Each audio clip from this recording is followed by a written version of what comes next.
கடன் பாதிப்பால இருக்கவங்களுக்கு அதிகம் அறிந்து கொள்ள வேண்டிய விஷயம் என்னன்றதை பாட்டா போட்டுட்ருக்கேன். அதனால பார்த்தீங்கன்னா, இது ஒரு 5வது பாட்டு.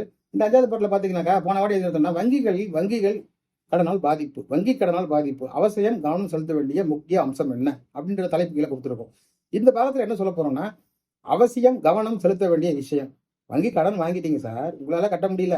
கட்ட முடியலன்ற வரும்போது, எடுக்கக்கூடிய படிப்படியா நடவடிக்கை சொல்லிட்டு வரேன். அதுல அவசியம் கவனம் செலுத்த வேண்டிய விஷயங்கள் என்னென்ன? அது ஆல்ரெடி சொல்லிட்டேன். நீங்க எந்த ஒரு நோட்டீஸ் அனுப்புனாலோ, நீங்களே ஒரு லெட்டர் அனுப்புனாலோ, இல்ல ஒரு இமெயில் அனுப்புனாலோ, நிச்சயமா பேங்க் ரெஸ்பாண்ட் பண்ணாது.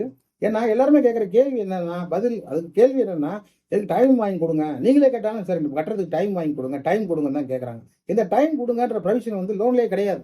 லோன்ல இல்லாதப்போ அது இல்லாத ப்ரொவிஷன் நம்ம கேட்க முடியாது. இந்த பக்கத்துல அத பத்தி தான் பார்க்க போறோம். நம்ம கொஞ்சம் விரிவா பார்ப்போம். இப்ப பார்த்துட்டீங்கன்னா, ஜூலை 15லிருந்து யூடியூப் கைட்லைன்ஸ் கொஞ்சம் கடுமையாக்கியிருக்காங்க. எந்த ஒரு சின்ன ஒரு பிட்ட கூட எடுத்து நம்ம இதுல போடக்கூடாது. சொந்தமா கிரியேட் பண்ணி தான் போடணும். யூடியூப்ல இருக்க வரைக்கும். அதனால யாருமே மத்தவங்களோட அந்த சின்ன பிட்டு அத ஒரு புக் பேர கூட எடுத்து போடக்கூடாது. அத கூட கிரியேட் தான் பண்ணணும். எப்பவுமே மக்கள் நான் சொல்றத தான் கேட்பீங்க. அதனால நான் சொல்லிட்டு போறேன். ஏதாவது முக்கியமான விஷயத்த கீழ டைப் பண்ணி போடுறேன். அத நீங்க Googleல சர்ச் பண்ணி பார்த்துங்க. இப்ப பொறுத்தவரைக்கும் இந்த பாகம் எதுல நிக்குதுன்னா, முக்கியமான அம்சம். அதாவது வங்கி கடன் பெற்றவர் எப்படி நடவடிக்கை எடுப்பது? ஆக்சுவலா பார்த்தீங்கன்னாக்கா, வங்கி தான் நம்ம மேல எடுக்கணும். ஆனா கொஞ்சம் கொஞ்சம் மாறுதலா இருக்கட்டுமேன்னு, வங்கி கடன் வாங்குனவங்க வங்கி மேல என்ன நடவடிக்கை எடுக்கலாம்? அப்படின்றது தான் இந்த பதிவோட 5வது பாகத்தோட ஆரம்பம் இது.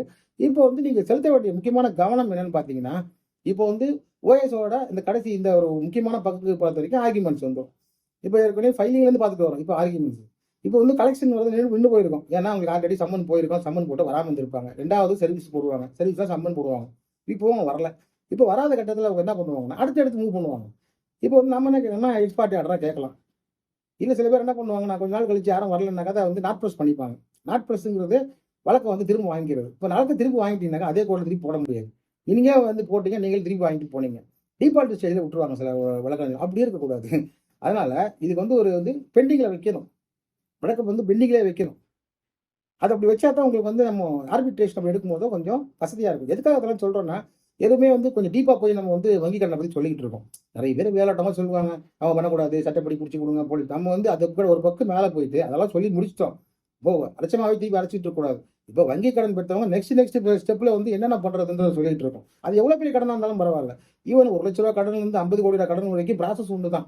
சட்டமே ஒண்ணுதான். ஒவ்வொரு அமௌண்ட்டுக்கு ஏத்த மாதிரி சட்டம் மாறுறதில்ல. சட்டம் இன்னைக்கே ஒண்ணுதான். இன்னும் 200, 300 வருஷம் கழிச்சாலும் சிவில் ப்ரொசீஜர் கூட அப்படியே தான் இருக்கும். இந்த சட்டம் இருக்கிற வரைக்கும் நிச்சயமா கடன் வாங்குனவங்களுக்கு ஒரு ஆறுதலான சட்டம் இருக்கு. பாத்தீங்கன்னாக்கா, இப்போ பாத்தீங்கன்னா, வங்கி எல்லாம் அந்த சம்மன் குடுத்த அடுத்த ஸ்டேஜ்க்கு நம்ம வந்திருக்கோம். இந்த பாகத்துல சம்மன பத்தி தான் பார்க்க போறோம். இப்போ வங்கி கடன் கட்ட முடியலன்னு சொல்லிட்டு நம்ம கோர்ட் மூலமா ஒரிஜினல் ஃபைல்